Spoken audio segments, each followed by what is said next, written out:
Ada 4. Tadi baru 1. Yang kedua. Lepas tu kita tunggu tukar lagi 2.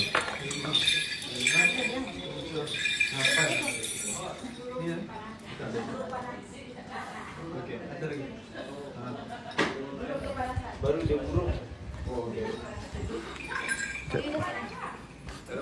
Dia ada gelang kaki ke? Oh. Okay. Burung. Terus dia.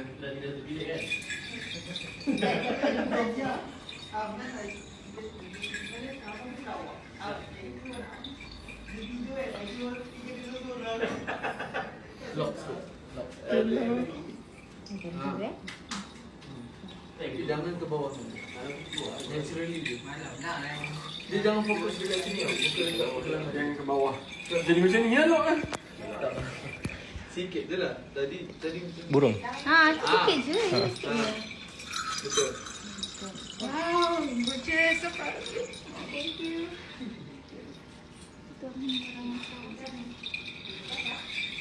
Burung. Dia nanti bila buat dia macam terus hilang balik. Kena ingat lock tu.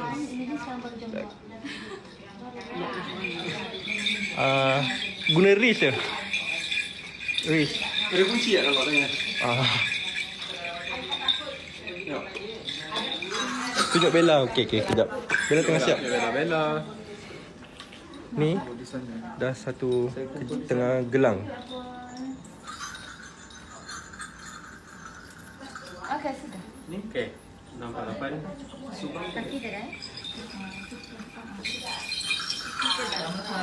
Subang dia sudah. Jom kita. Okey, jom. Jom kita. Dia bukan bodoh. Mana bu? Tangan je. Boleh. Tak apalah, kita Cuba je lah.